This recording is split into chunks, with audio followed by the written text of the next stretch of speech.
Hello friends, movies all অ্যাবাউটে আপনাদের স্বাগত।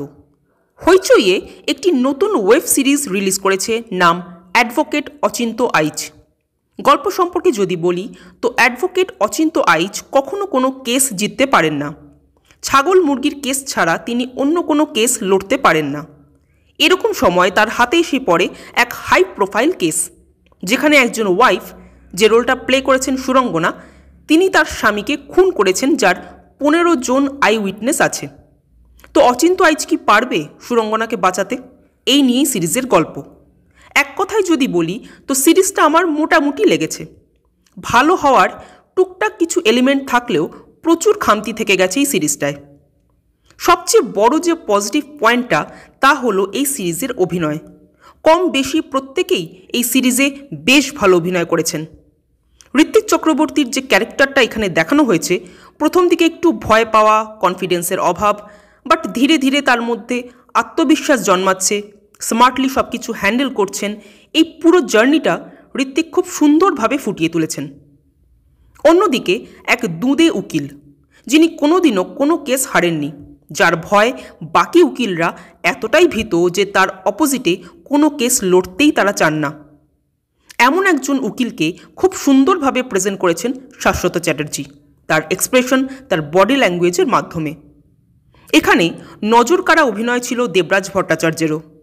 তার চরিত্রের মধ্যে যে কমেডি শেডটা রাখা হয়েছে সেটা কিন্তু উনি দারুণ পুল অফ করেছেন। ভালো অভিনয় করেছেন এখানে সুরঙ্গনাও। খুব বেশি স্পেস পাননি, কিন্তু যেটুকু পেয়েছেন সেটুকুর মধ্যেই কিন্তু তার এক্সপ্রেশন যথেষ্ট ভালো ছিল। লুক অ্যান্ড ফিল ওয়াইজ এই সিরিজটা বেশ অ্যাট্রাকটিভ, বোর করবে না আপনাকে। কিন্তু কিছু কিছু নেগেটিভ পয়েন্ট এই সিরিজের আপনাকে ডিস্ট্র্যাক্ট করবেই। যেমন সুরঙ্গনার সাথে তার হাজব্যান্ডের ইকুয়েশনটা ঠিকমতো দেখানোই হয়নি। সুরঙ্গনার সাথে তার শ্বশুরবাড়ির ইকুয়েশনটাও সামান্য হলেও দেখানো উচিত ছিল, যেটা একেবারেই মিসিং। সুরঙ্গনার ক্যারেক্টারটাকে প্রয়োজনের তুলনায় একটু বেশিই শান্ত করিয়ে দেওয়া হয়েছে। ঋত্বিক চক্রবর্তী আগের যে কেসটা হেরে গিয়েছিলেন, অর্থাৎ যে হারের জন্য তার ক্লায়েন্টকে সুইসাইড করতে হয়েছিল, সেই কেসটার কোনো আভাসই এখানে দেওয়া হলো না। সবচেয়ে প্রবলেমেটিক লেগেছে আমার শাশ্বত চ্যাটার্জির ক্যারেক্টারটা। একজন অত্যন্ত বড় উকিল, অথচ তার কোনো রকম কার্যকলাপেই তা বোঝা যায় না। প্রথম থেকে শেষ অবধি তিনি একটাই ডায়ালগ আওড়ে গেলেন। সুরঙ্গনার ক্যারেক্টারটাকে দোষী সাব্যস্ত করে গেলেন উইদাউট কোনো এভিডেন্সে। এটা কখনো হয়? মানে এটা যদি ধরেও নিই যে তিনি তার ক্লায়েন্টের সাথে হাত মিলিয়ে একজনকে মিথ্যে মামলায় ফাঁসাতে চাইছেন, কিন্তু তার জন্যও তো প্রমাণ লাগে।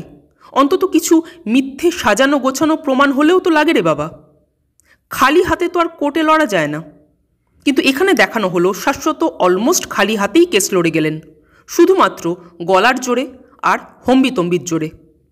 এমনকি প্রতিপক্ষ যখন একের পর এক প্রমাণ সামনে আনছেন, তখন শাশ্বতর অভিব্যক্তিটা এমন দেখানো হচ্ছিল যে আরে, অপোজিশনের উকিল এরকম প্রমাণও আনতে পারে, এ তো ভাবাই যাচ্ছে না।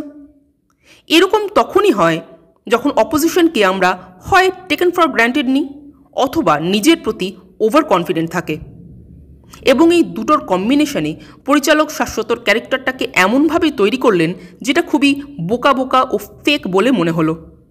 বাট তাও বলবো, ওভারঅল এই সিরিজটা একটা ওকে সিরিজ, অন্তত ওয়ান টাইম ওয়াচের জন্য ঠিক আছে। আপনারা যারা সিরিজটা দেখেছেন তাদের কেমন লাগলো জানাবেন। আর আমাদের ভিডিও ভালো লেগে থাকলে প্লিজ লাইক, শেয়ার ও সাবস্ক্রাইব করতে ভুলবেন না। Thank you.